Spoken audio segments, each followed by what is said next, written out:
Here we're looking at the South Bend clutch and flywheel that we'll be installing on the 2016 WRX. Here's what's in the kit. This is stage 3 endurance clutch. Kit comes with everything you'd expect. Pressure plate, clutch disc, release bearing, throwout bearing, new alignment tool, pilot bearing if you needed it, and some grease. And then here we also have the South Bend flywheel, single mass steel flywheel. It's 17 pounds compared to the 25 pounds of the stock flywheel. Here are some of the items that I picked up for the clutch install. New torque solution clutch fork. Not sure of the condition of the one in the car yet, haven't seen it. We'll compare it. Billet pivot, also from Torque Solution. 32 millimeter socket for the axle nuts. 2 new OEM axle nuts to replace the ones we're going to pull out. T70 Torx bit for the drain plug on the transmission. Already had this, but you may want to get a pry bar of some sort. It'll be helpful. I also picked up a braided steel clutch line. We'll replace that when we're all done. Here we're going to be starting our clutch install. First thing we're going to do, remove the negative battery terminal. 10 millimeter socket, that's all you need.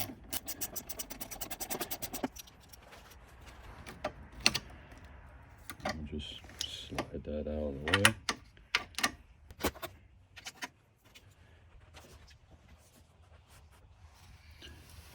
Next we'll be removing the slave cylinder. We won't be undoing the hydraulic line. We'll undo this ground strap. And then we'll move the pitch stop mount.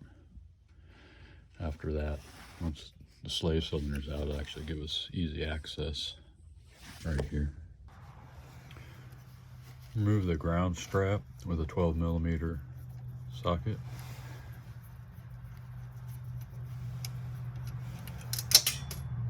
Oops.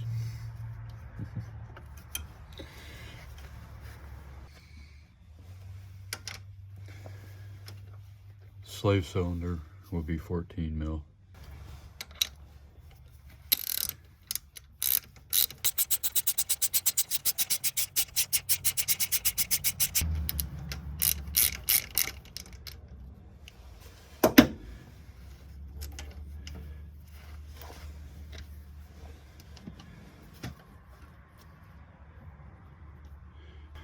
And we're just set this out of the way. I'll probably even zip tie it just to keep it out of the way even better.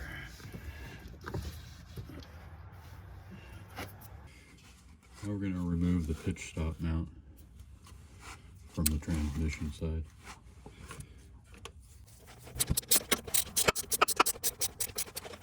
$14 millimeter, by the way.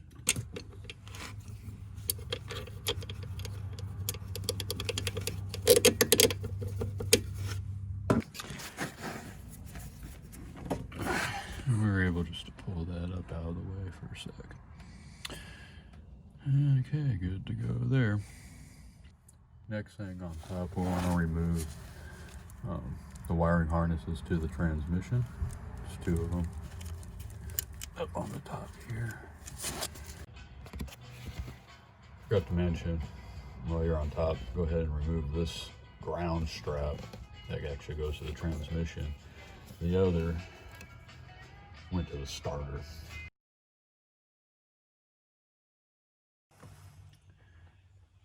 To help with the axle nut removal, I just went ahead and put a board between the seat and the brake pedal to apply pressure to the brakes.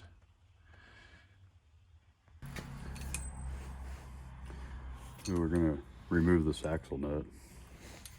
32 millimeter socket, 1/2 inch drive, cheater bar, breaker bar.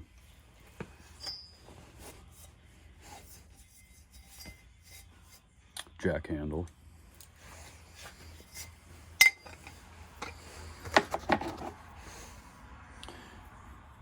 These have a dip in the bolt that you need to pop out of the nut.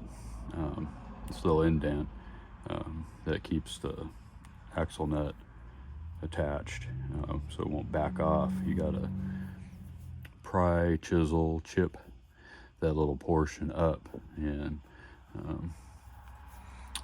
Brian's Mobile had this idea, grinding it down some, just a punch that you can work in there and kind of chip those out, bend it out as best you can.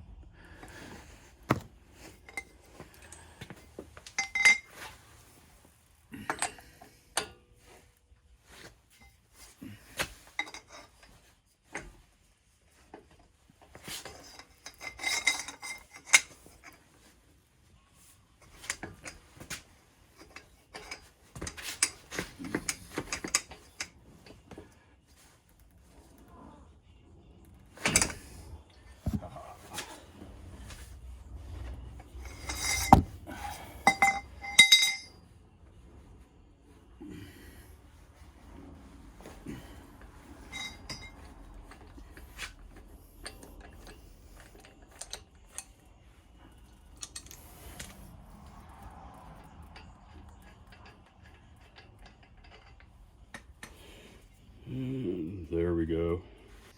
Lastly, while the car's on the ground, you'll want to go ahead and loosen your lug nuts on your wheels if you haven't done so already. Let's do that now.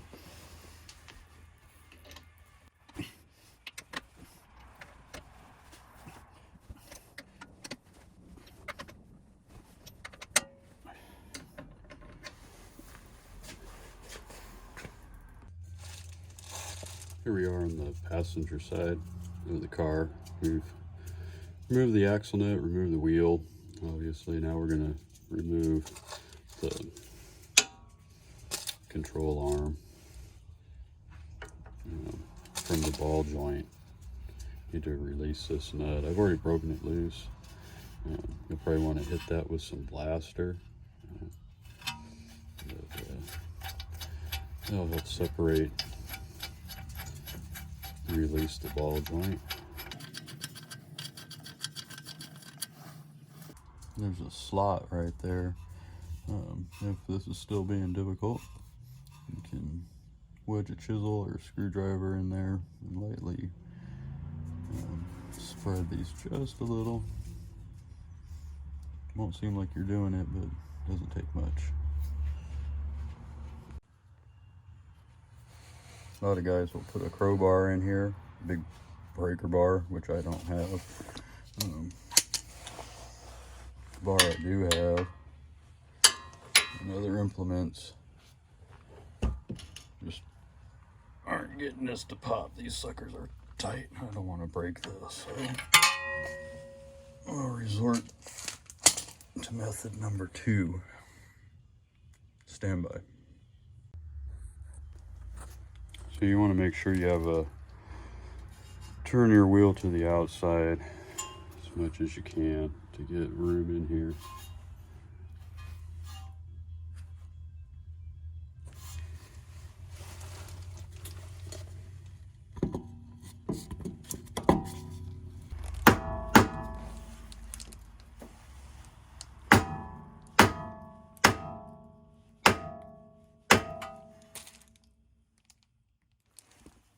It's coming.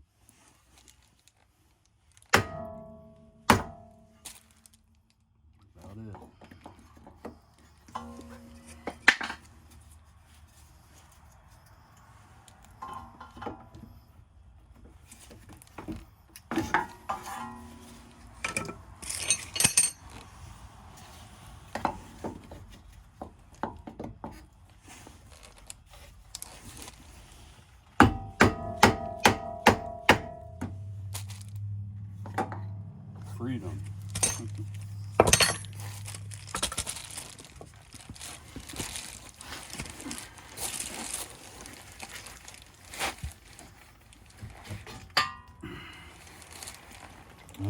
go. All right, we're gonna drain the transmission fluid. You need a torque 70 bit. Already loosened it, obviously. Draining the fluid. All right. Next, we're gonna remove the front axles from the transmission and the wheel hub assembly. Already done the driver's side, not too difficult. I'll try to film this best as I can for you.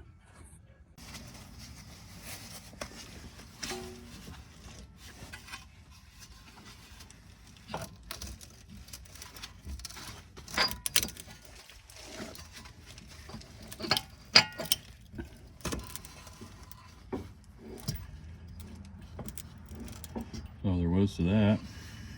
Now we'll get it out from the transmission. Just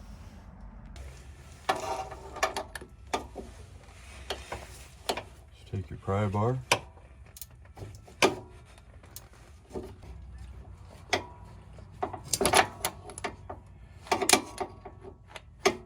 Once you get it to go, it'll start to come out pretty easy. Once you get it about an inch out, you can go ahead and pull the entire thing.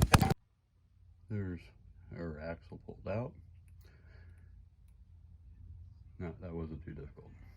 It's harder to get the ball joint out apart than to pull these. So next in our clutch project, we've removed the mid pipe, and next we'll be removing the heat shield. That will give us access to the drive line, which we'll remove next.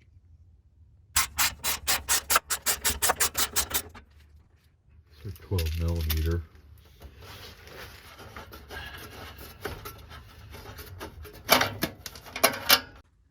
Now with that heat shield removed, we have clear access to the drive line. We're at the rear end of the drive shaft. You want to remove these nuts with an open end ratcheting wrench. Would be my recommendation. There's 4 of them. And you'll want to mark your drive shaft and its orientation before you release it with some paint or a pen or whatever you have. Now we're going to remove the center brace to the drive shaft, 2 pieces, and then we'll be able to pull it out. Alright, so we removed the drive line. It's out. Now we're going to move to the passenger side of the transmission and release the cables. So on the way to the shift cabling linkage, we got to remove the strap on the driver's side of the transmission. We'll do that now.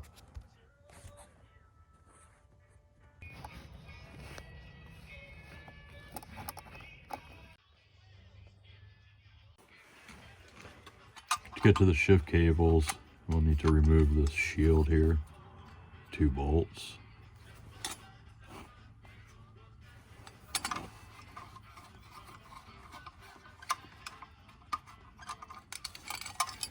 We do that and it reveals the shift cables. There's one above there you can't see probably.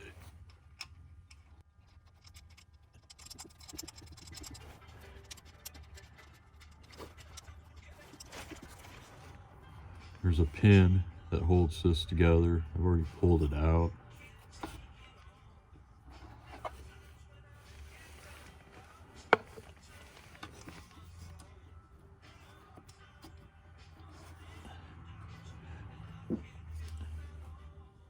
There was a bracket that's holding this whole deal together. I just went ahead and removed the whole entire bracket.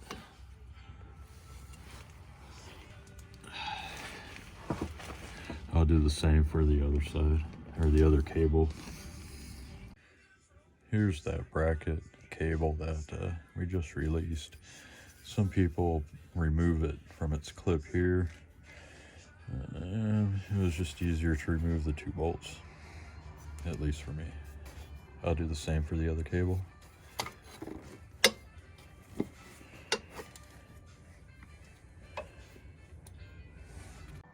Here's that other bracket. I'm gonna undo it real quick.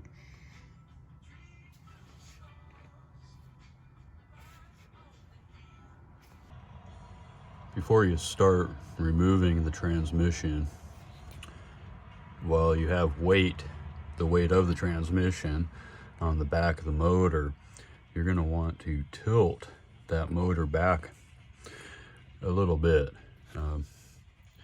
If you keep it, if you don't support it, it will come forward, and you'll have a hard time sliding that transmission back into place.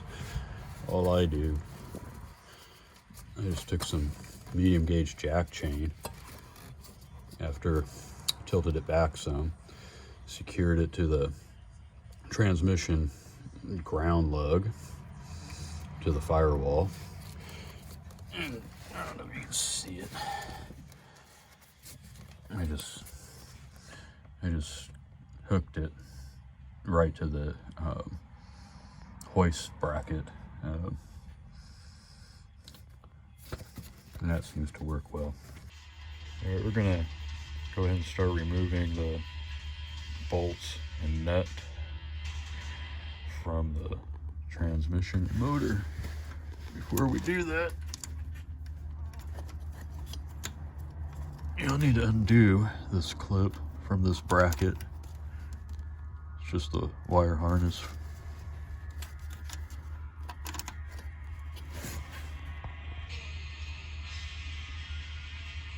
And after we've done this, we'll move to the driver's side and remove the starter from the top.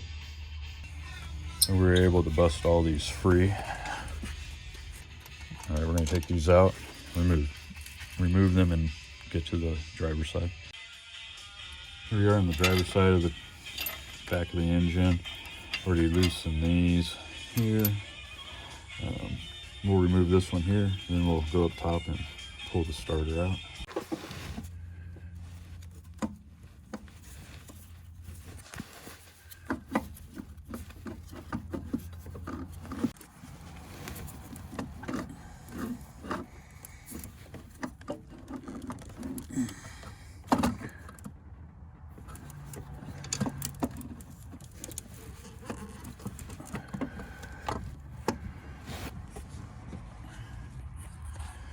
We'll just finish moving that out of the way. Ended up zip tying the starter back out of the way. It kept hitting this transmission. I didn't want to have to mess with it while I was underneath the car. Speaking of which, we'll move under and remove the transmission mounts. Now we're going to remove the transmission support. We're going to move the whole unit. There's 4 bolts. And then you'll remove these 2 for the actual transmission mount.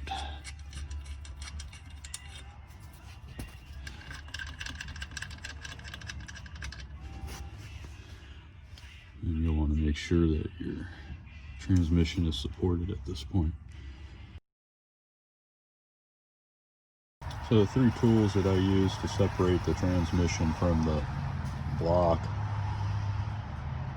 articulating pry bar, beater screwdriver, and this pry bar that I went ahead and on the bench grinder ground down the end really thin.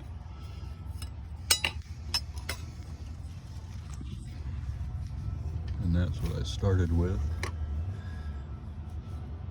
to start separating the 2 pieces. Just got it in there, gave it a little pop with the sledge, real light. It's aluminum and you can gouge and damage the edge. Once you start to get it to separate, you can increase the size and add other implements, and then get underneath the car and start to wiggle, rock, shake, and then pry the two pieces the rest of the way apart.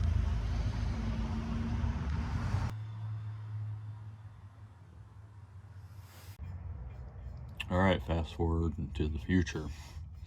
I finally got the transmission separated from the engine. Tedious and a pain in the butt. Due to my jack situation, I'm not able to get the transmission out from underneath the car very easily, so I'm just gonna keep it under here and deal with it. It's not that big of a deal. I do have new throwout bearing, release bearing. I do have a torque solution pitch clutch fork and pivot that we'll install. First we'll go ahead and spray some brake clean on this side and get it cleaned up.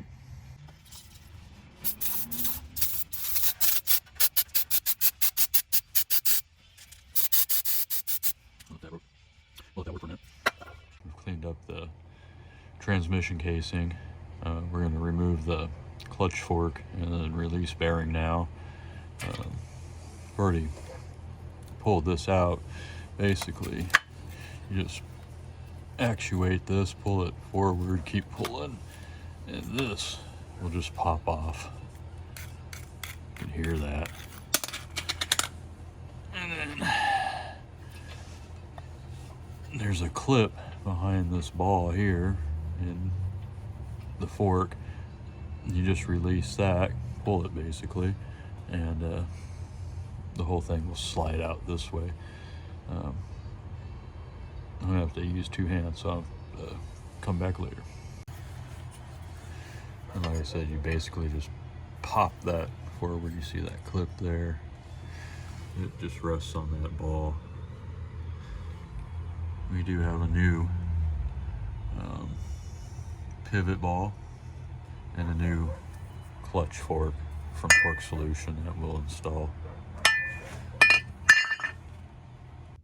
So again, we meet in the future on this South Bend Stage 3 Endurance clutch install.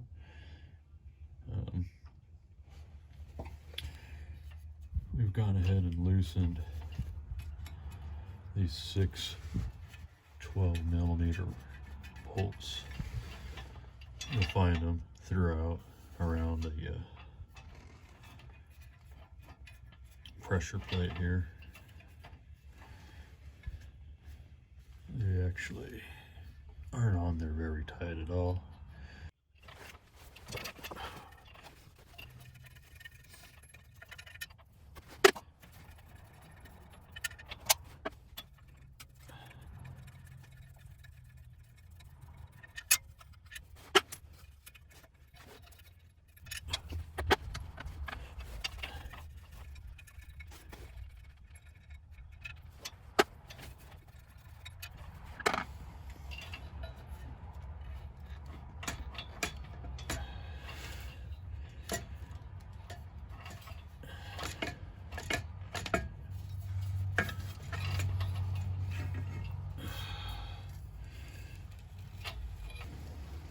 Next, we're going to remove the flywheel.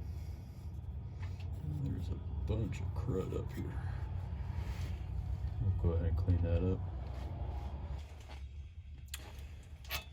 So here at the flywheel, I don't have an impact gun. When you try to loosen these, the flywheel will spin. There's a number of ways to overcome that. You can get a piece of metal, drill some holes, some thin unistrut, and you just lock the flywheel to the block.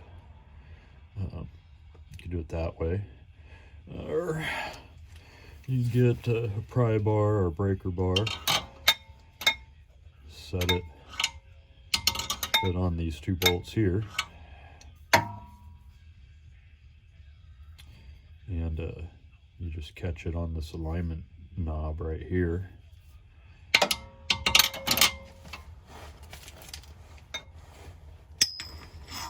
And if your flywheel's not too crusty,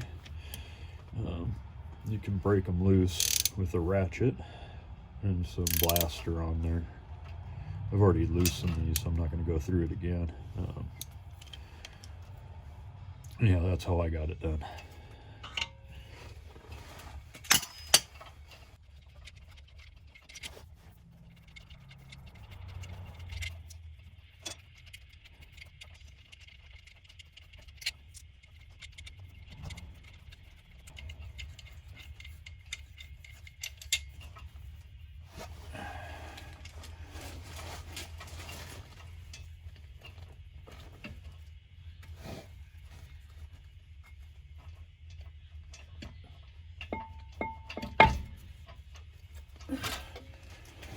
Yeah, that's a little heavy.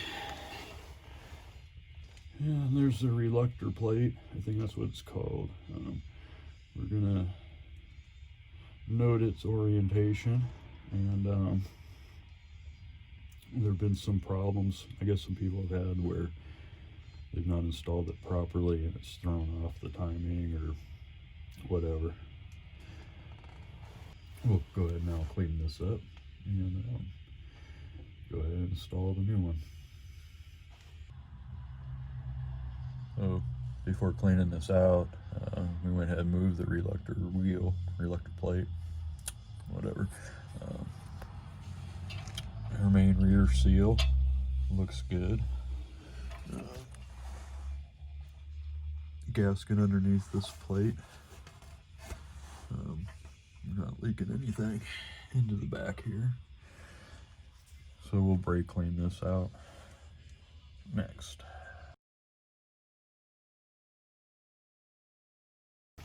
So we cleaned everything up. Back of the motor here. Reinstall this plate.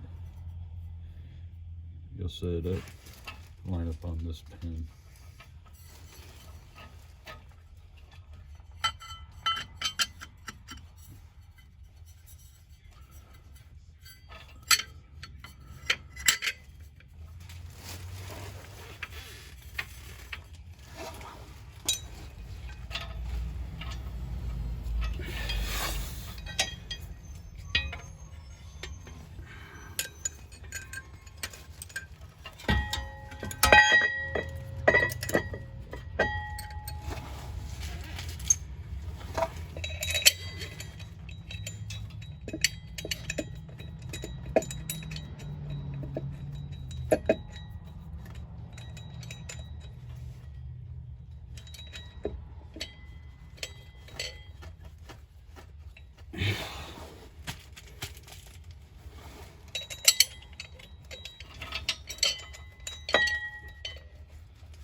Yeah, that was kind of a pain. So we'll snug those up a little bit, then we'll apply red lock and tight and install the remaining bolts.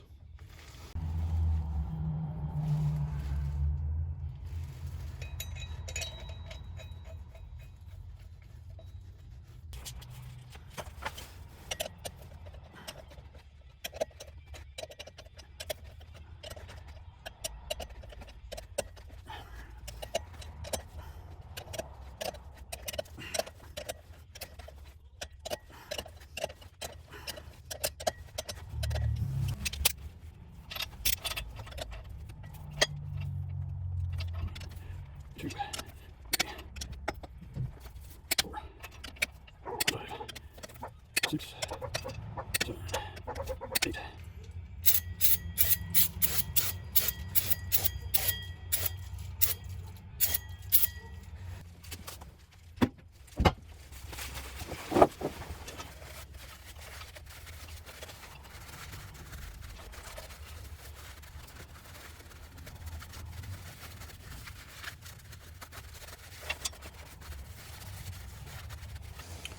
Here's the clutch disc.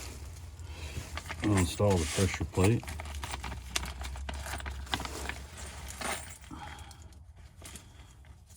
I've got some new lock washers and bolts from South Bend.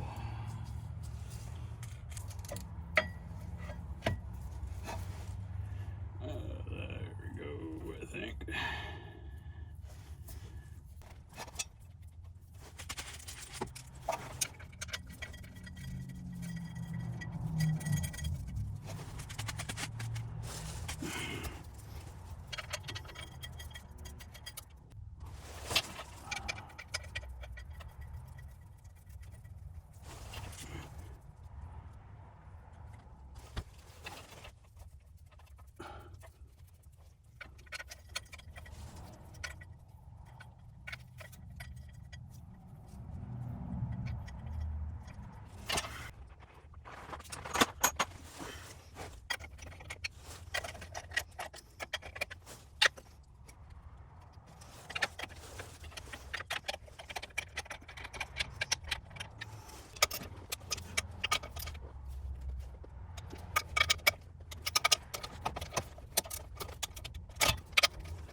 So went ahead and installed the new clutch fork. I was going to install a new pivot ball for the fork, but it wasn't quite threading in too well, so I went ahead and just used the stock. It wasn't worn too bad, and it was virtually identical to the one I got from Torque Solution, but I just didn't want to keep reefing on it. It didn't seem to want to go all the way.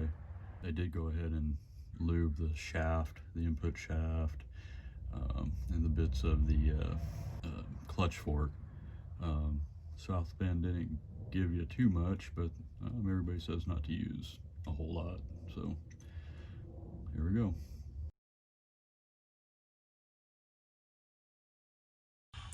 All right, we're all set to connect the transmission to the motor. I'm sure this will be a piece of cake. I will try to film it.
So the transmission is joined to the back of the block.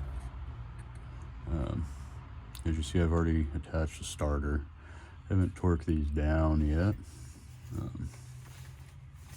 but I'll tell you what, this was rather difficult to get lined up. My alignment pins came out with the transmission. They're supposed to stay in the motor. I did put some anti-seize on there just to help guide them in, and in case I have to take this back apart again. So actually kind of getting it lined up wasn't too bad, but getting the transmission to start to set it, to set back, and I needed to lift the front some while applying pressure to push it, the input shaft into clutch disc.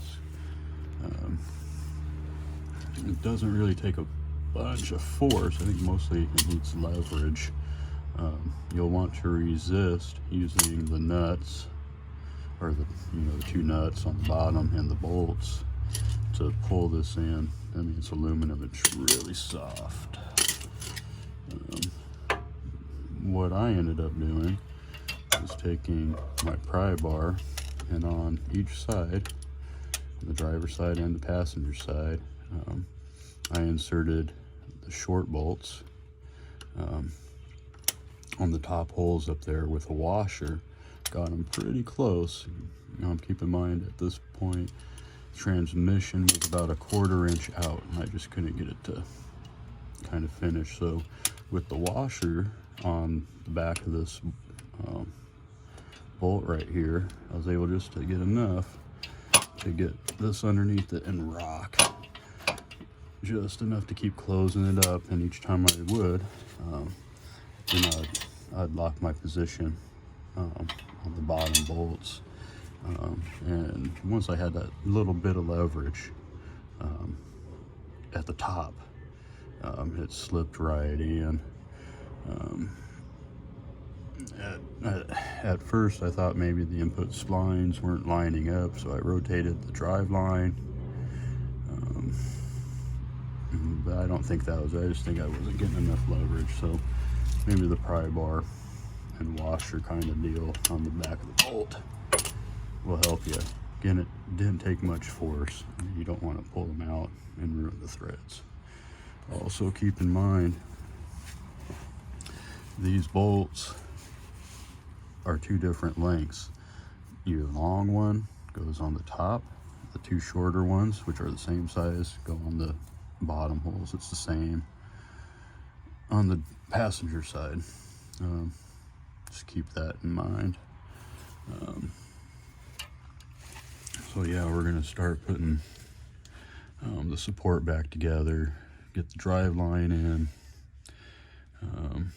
the exhaust, and put the wheels back together. Resecure the pitch stop up top, and probably something I'm forgetting. Yeah, good luck if you try this. Once you've got the transmission and the motor mated, you've of course already installed your starter. You want to reattach the ground. Don't forget to put the clip in between, on the starter. And you'll want to reattach the slave cylinder. You want to take note while you're installing this that your clutch fork didn't push down, or that the throwout bearing didn't come forward to the front of the shaft or the collar. It will interfere. It'll push the fork all the way to the engine, and you won't be able to install the slave cylinder. If you're struggling with that, back this out a little bit and see if you can raise that up. Just take care while you're doing it. You shouldn't have to force any of this. It should really just go together by hand for the most part. Then of course reattach your pitch stop, bam, we'll do that. We'll reattach that. We'll reattach the transmission ground strap, and then reattach the 2 wiring harnesses right there. And that should be everything on top.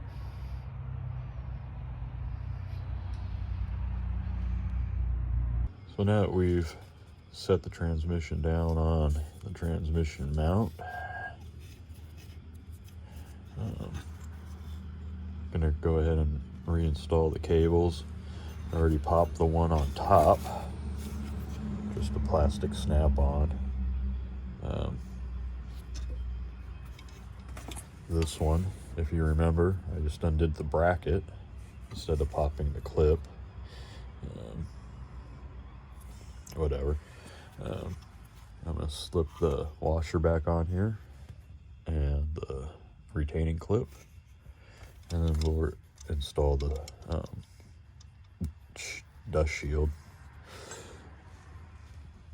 And then on the other side, we'll resecure the other end of these clutch cables with the harness clip on the driver's side.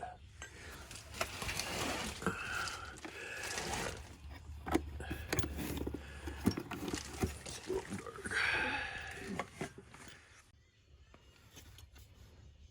Don't forget to put the pin back in.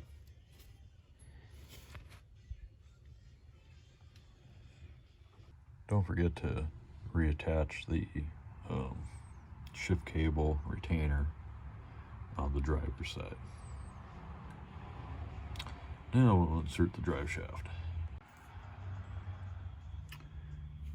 Back at the rear end of the drive line, when you're reinstalling the nuts and bolts, note that flat side needs to go against the flange of the drive shaft, and that's what holds it in place. So after installing the drive shaft, don't forget to reinstall the heat shield before you install your mid pipe. All right, so now we're going to reinstall front axle on the passenger side and insert it back into the wheel hub. Let's do it.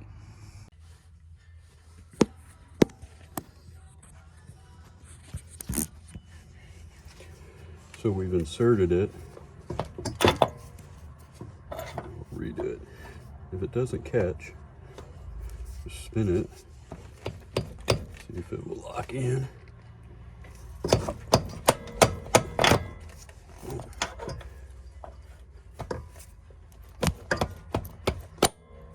There you go.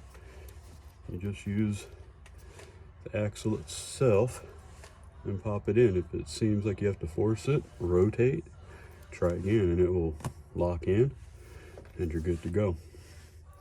Now we'll switch to the hub side. Okay, well, I didn't film it. Basically, you can line this up, you can bend this end of the axle towards your hub, and you just kind of push them together. Not too difficult. We'll put the nut on the front on the axle, and then we'll reinsert the ball joint.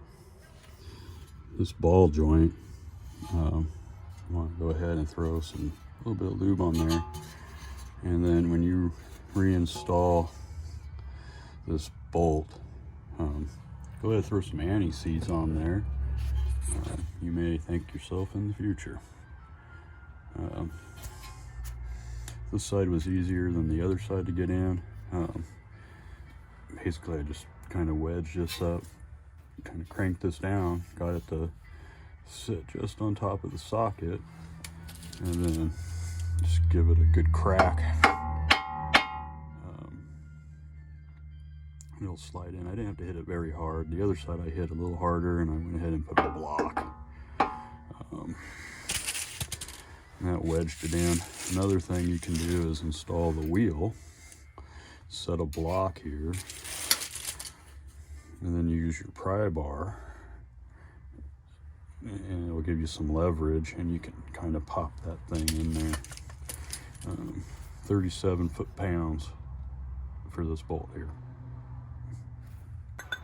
So don't forget, after you install your new axle nut, in the slot, you want to, don't forget, you want to knock that in a little bit into that slot. I use this chisel here and a 3-pound mallet. Didn't really take that much just to notch it in.